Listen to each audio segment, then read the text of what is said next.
मैं रोशन Arora, 3rd officer. Please हमको यहाँ से निकाल लीजिए। मैं हेरोइक में हूँ और हम लोग यहाँ पे इक्वाटोरियल गिनिया में पिछले 85 डेज से फंसे हुए हैं। प्लीज़ हमें बचा लीजिए। चीफ ऑफिसर को ऑलरेडी यहाँ की नेवी ले जा चुकी है और हम लोग को रात को नाइजीरियन नेवी के हवाले कर दिया जाएगा, रात को या कल सुबह, अभी पता नहीं है। और ऑलरेडी कमांडर आ चुके हैं। अब हम लोग को पता नहीं कि आगे क्या होने वाला है। प्लीज़ हमारी मदद कीजिए, हमें वहाँ जाने से रोकिए please. I am very much sure that prime minister Narendra Modi and foreign minister Jaishankar will help us out anyway.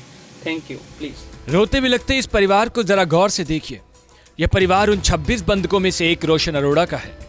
रविवार को बंधक बनाए गए क्रू मेंबर रोशन अरोड़ा ने अपने घर पर फोन करके इस बात की जानकारी अपने परिवार वालों को दी, जिसके बाद से ही कानपुर के गोविंद नगर में रहने वाला रोशन का परिवार अब अपने बेटे को खतरे में पाकर रो रो कर बेहाल है और वाहेगुरु से बेटे की सलामती की दुआ कर रहा है।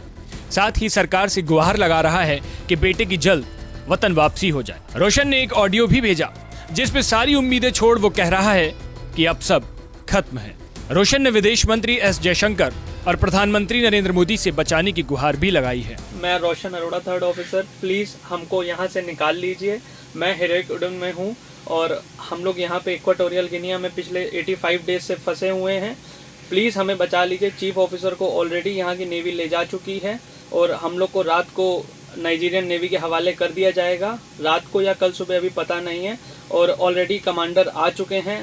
अब हम लोग को पता नहीं कि आगे क्या होने वाला है। प्लीज़ हमारी मदद कीजिए, हमें वहाँ जाने से रोकिए please. I am very much sure that prime minister Narendra Modi and foreign minister Jaishankar will help us out anyway. Thank you. Please. आपको बता दें कि कानपुर के गोविंद नगर लेबर कॉलोनी में रहने वाले रोशन अरोड़ा मर्चेंट नेवी में नौकरी करते हैं। परिवार वालों के मुताबिक उनके बेटे ने बीते शनिवार को फोन करके इस बात की जानकारी दी कि पश्चिमी अफ्रीकी देश के गिनी इलाके में भारतीय मर्चेंट नेवी के एक शिप क्रू मेंबर की टीम को पिछले 3 महीने से बंधक बनाकर रखा गया है, जिन पर कच्चा तेल चोरी का आरोप लगा है।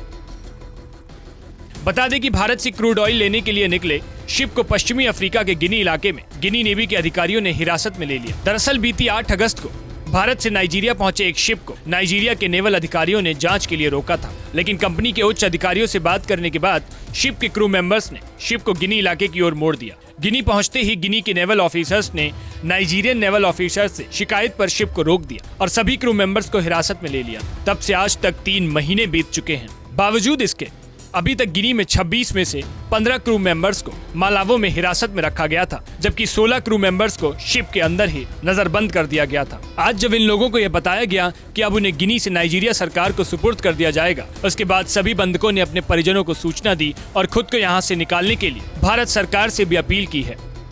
बता दें कि शिप में कुल 26 सदस्य तैनात हैं, जिसमें 16 भारतीय हैं। साथ ही रोशन ने इस बात की भी जानकारी अपने परिवार वालों को दी कि जुर्माना भरने के बावजूद नाइजीरिया देश की सेना उन्हें छोड़ नहीं रही है। ऐसे में उनकी जान पर खतरा बना हुआ है। इस बात की जानकारी जैसे ही परिजनों को लगी तो बेटे को खतरे में देखकर परिवार वालों में अफरा तफरी मच गई। परिवार वाले अपने बेटे को छुड़ाने के लिए भारत सरकार से गुहार लगाते हुए नजर आ रहे हैं। रोशन के परिवार वालों की माने तो बेटे के बताने के मुताबिक उनका शिप वापस भारत की तरफ आ रहा था। इसी दौरान रास्ते में गिनी देश की मर्चेंट नेवी के ऑफिसर्स ने उनको रोक लिया। 15 अफसरों को मालावो में कैद कर लिया गया, साथ ही अन्य 16 को जहाज में ही नजरबंद कर दिया गया।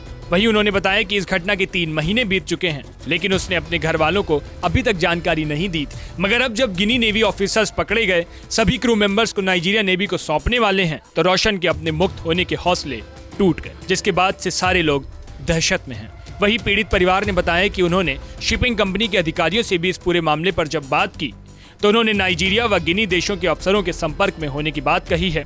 साथ ही भारत सरकार की पीएम ऑफिस से भी मामले को संज्ञान में लिया गया है। वहीं परिजन हर कीमत पर अपने बेटे को भारत सरकार से मुक्त कराने की मांग कर रहे हैं। रोशन की बहन का रो रो कर बुरा हाल हो गया है।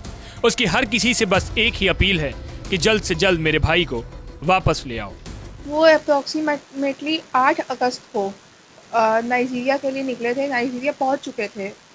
उनको नाइजीरिया में ही कार्गो करने का ऑर्डर मिला था। कार्गो मतलब ये शिपिंग टर्म्स हैं जिसमें जो क्रूड ऑयल हमारे यहाँ आता है, ये क्रूड ऑयल दूसरे देशों से आता है। तो ये नाइजीरिया क्रूड ऑयल लेने गए थे।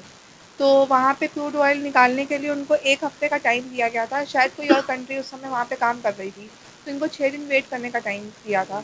ये वहाँ पे वेट कर रहे थे लेकिन उसी रात को ये मिसहैपनिंग हो गई। वहीं इस पूरे मामले की जानकारी लगते ही भाजपा सांसद सत्यदेव पचौरी पीड़ित परिवार से मिलने उनके घर पहुंचे। बीजेपी सांसद ने कहा कि इस पूरे मामले में वो खुद विदेश मंत्री एस जयशंकर से बात करेंगे और गिनी में बंधक सभी भारतीय क्रू मेंबर्स को छुड़ाने के लिए हर संभव कोशिश कर पीड़ित परिवार की मदद करेंगे। देखिए, मैं रोशन अरोड़ा के पिताजी से, माताजी से, उनकी बहन से मिलने आया हूँ। मुझे आज ही जानकारी मिली है कि उनका लड़का जो नेवी में, मर्चेंट नेवी में सर्विस करता था, वो 16 लोगों के साथ सीमा के उल्लंघन में वो कहाँ पर कैसे नाइजीरिया में गिरफ्तार कर लिया गया है और गिरफ्तारी के 3 महीने हो गए। उन्होंने, कंपनी ने जुर्माना भी दे दिया है, लेकिन उसके बाद ये कहा जा रहा है कि इनको अभी छोड़ा नहीं जाएगा।